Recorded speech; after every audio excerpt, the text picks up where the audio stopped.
Welcome back to episode 19 of Sailing Northern Breeze. This is the big one, crossing the North Sea. Finally. Last time, we made our way to the Shetland Islands. This time, we'll cross to Norway. We'll spend some time in Shetland, as once again the weather dictates. We've arrived here on September 17th, and the days are getting shorter, along with the good weather opportunities. Our trip from Troon to here took 32 days, with many stops along the way. 17 stops, actually, so we sailed a little better than 50% of the days that were available. A good pace for cruising in the end of summer up here. We've landed in Lerwick, but we'll take a few tours, including back to the southern tip at Sunberg Head. The pontoons weren't busy, but unfortunately they are a little rolly, making sleeping a challenge when the winds top 30 knots. But all in all, it's a safe harbor. Going around to the Albert dock may have been a little quieter, but only a little. So, the crossing to Norway is approximately 200 miles, so we conservatively estimate we need about 36 hours to make that journey, and we begin looking for that weather window of 36 hours. We learned from a Swiss sailor, back in Tobermory on the dock next to us, about a small town or island called Fea, and that's our intended destination. Point 1 on this chart. Later, we'll head on down to Bergen, but we'll touch down first at Fea. And now we'll take a few minutes and talk about the weather. The top left chart shows the Atlantic hurricanes in 2023. We left Troon on August 15th and arrived a month later in Shetland. There were 9 named storms or hurricanes in the Atlantic during that time. Emily to Margot. The top right article describes their impact on the UK. While they are generally not still rated as hurricanes by the time they get to the UK, by the time they reach us, they still really pack a wallop. And then after September 17th, now that we're in Shetland, there are 4 more hurricanes in the next 2 weeks, and 3 more in October. Wow. And we're cruising. On top of those, the UK names a few additional storms of their own. They don't want to be left out. Shown on the bottom left, we sailed with storms Agnes and Babette as well. Our passage out of Fair Isle was calm, and that was the last calm day for many days.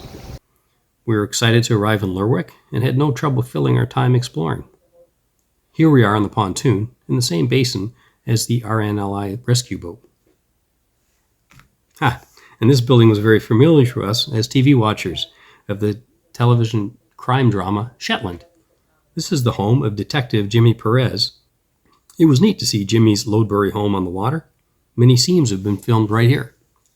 Our first trip around downtown was on a gray day, but these old stone buildings and narrow streets seem to fit right in, and the ambiance is great.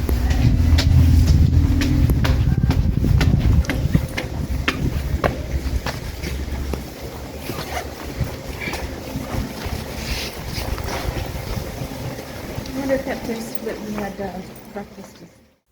The town hall was erected in the 1880s and was the home of the council meetings up until just 2 years ago in 2022. The hall on the first floor is magnificent. The rafter structure resembles an upturned ship's hull. It is somewhat symbolic of the history of the settlement. These islands are part of Scotland and the UK, but have a strong Nordic influence.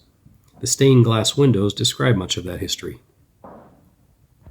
One window depicts the marriage of Margaret of Denmark to James III of Scotland in 1469. At this time, the islands were used as a dowry assurance by Denmark to James. And when the dowry wasn't paid, the islands changed from Danish to Scottish territory, and hence the 2 cultures that are here today. However, more than 500 years earlier, the Vikings had settled, and were under King Harold Finehair as early as 870 AD. Back to the waterfront. While we were in town, this Norwegian Navy training ship docked at the end of the Albert Pier for a day. It is a magnificent vessel. We made our way to the Lerwick Boating Club and were presently welcomed and made use of the laundry and Wi-Fi. Thank you, Lerwick Boating Club.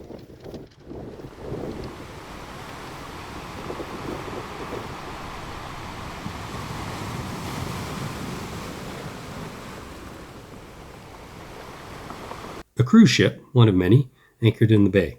You can see the familiar RNLI orange rescue boat in front of them, and us, the Breeze, on the left. Our trip to the southern tip was to visit this ruin. I'm sure to mispronounce this name if I try it. It is amazing as there is a somewhat recent laird's or lord's house ruin built on top of and beside Viking longhouses, which in turn are on top of and beside a Stone Age settlement. Over several millennia, it turns out that this was a good place to settle. And they have ponies, little Shetland ponies.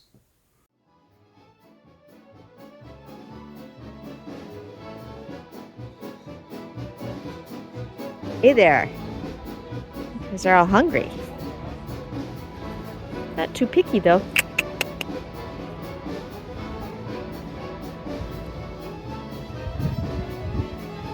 You're the big Shetland ponies, aren't you?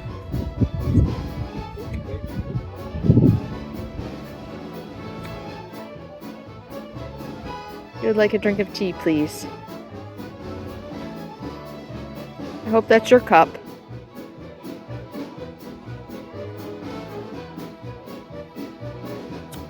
Clearly the electric is not on. A quick reminder about the weather. Hurricanes and UK storms. Here's a satellite image of UK named storm Agnes. The eye of the storm is near the coast of Ireland, and we are way up at the top on Shetland, still part of the tails of this storm, however. This chart shows the wind speeds at two places in the UK, not specifically Shetland, but the trend is the same. You can see the wind scale on the left side running from 20 knots all the way up to over 70 knots. And here's a close-up of our time in Shetland. We arrived on September 17th and waited for our 36-hour weather window. There sure was a lot of energy in the atmosphere these couple of weeks. We finally found a window on the last day of September. In the meantime, we found a nice spot for local music. The group began small, one fiddle and one accordion, and grew large as the evening wore on. We were able to enjoy them on 2 occasions due to our extended stay. Above the bar, we see some modern Viking shields, and on the wall, pictures from the Up Alley Ah, an annual midwinter festival celebrating their Nordic past. It includes marches, visits, and finally a torchlit procession and the burning of a galley in the harbor.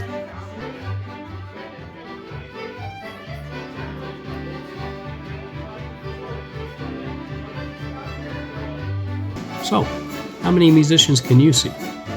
Fiddles, accordions, a drum kit, and even a harmonica player.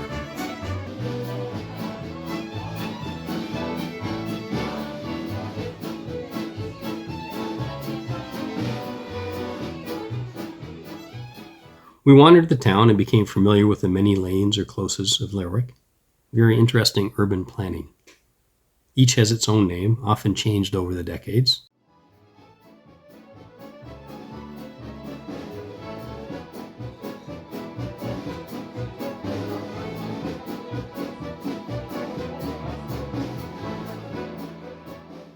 And we finally had another sunny day on the 27th, a small window of very nice weather. We took another bus trip, this time across to Scalloway, visiting the castle and museum. We learned a lot about the famed Shetland bus. These brave Shetland and Norwegian fishermen and soldiers braved the Nazi blockades during World War II. They ferried people, radios, weapons, and provisions to occupied Norway. They often sailed during winter storms to avoid being seen, and to the far north, increasing their chances of success. Amazing bravery. A few more interesting sights around Lerwick. The fort, the architecture, reminiscent of Viking landing parties and their overwintering shelters. Another broch, this one Clickman, surrounded by a moat.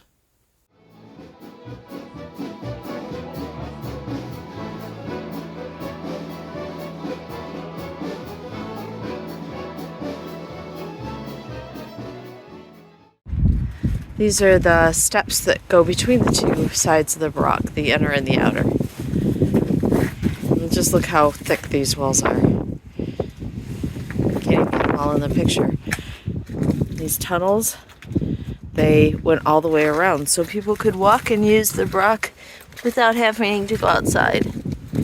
And then this is what they would see outside. And what's interesting are these piles of rubble.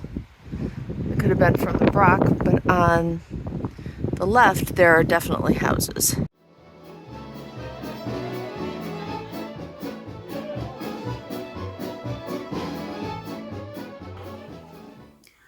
We had time for a little maintenance as our old windlass, which is used to raise the anchor chain, had some corrosion. The stainless steel bolts on the chain wrap feature and the lock had corroded the aluminum casting and become loose. Thankfully, Ocean Kinetics, a local industrial marine service and supply company, helped us out. They did a little welding and tapping of holes with a one-day turnaround. Thank you guys, especially for the pickup and drop-off service, as this thing is heavy. And the weather again, still dominating our day-to-day life. Each day we check, and this is the September 26th forecast. We've been here 9 days, and the story is similar. You can see the UK near the center of this picture, with Norway a little upward to the right. That purple color is difficult sailing, so we're staying still for another few days. Even when the wind finally dies down, the sea takes a couple more days to drop the wave energy. On the bottom, we can see a small window of calmer winds on Wednesday, but it's not long enough for a crossing, and then the storms blow back up again at 3 a.m. on Thursday morning. Not a good choice. However, we finally see an opportunity on Saturday the 30th, and we take it. But before we leave tomorrow, we take a walk to see the tail end of the storm Agnes out on the bay. Apparently it was a training day for the Coast Guard. They dropped a buoy into the bay and then practiced retrieving it by helicopter. This poor guy drew the short straw, not only because he got the assignment, but apparently he didn't do it well enough the first attempt, so they dunked him several times.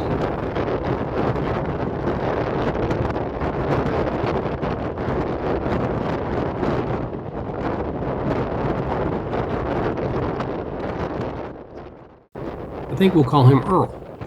Earl Grey, like the tea. Dunk, dunk, and dunk again for about 20 minutes.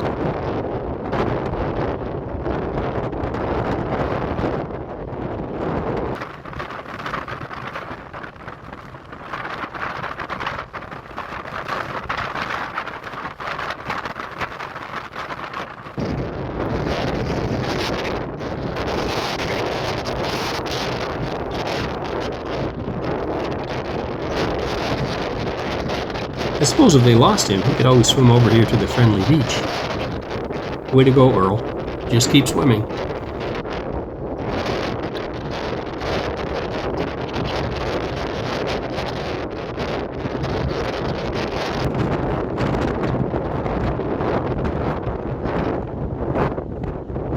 We leave in brisk winds on Saturday morning, expecting a calm night, and about 40 hours of fair winds behind us. The first 24 hours is very nice. Still quite bouncy, but otherwise comfortable and certainly safe.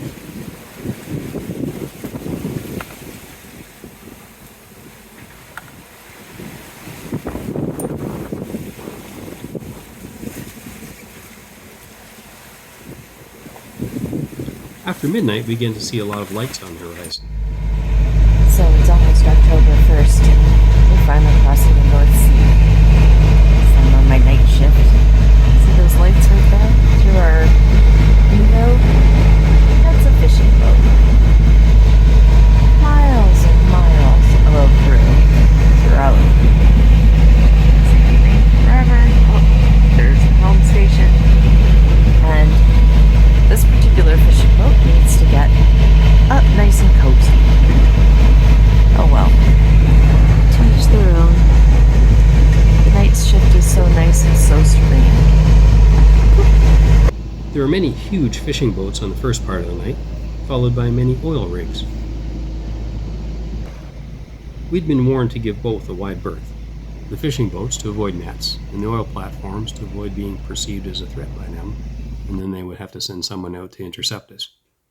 We stayed away from both. At around 1 a.m., we began to see the first oil platforms. And here near 3 a.m., we have both diamond-shaped platforms shown on the upper left, and the red and green fishing boats rather close to us. We get no slack times on watch tonight. We have to be aware.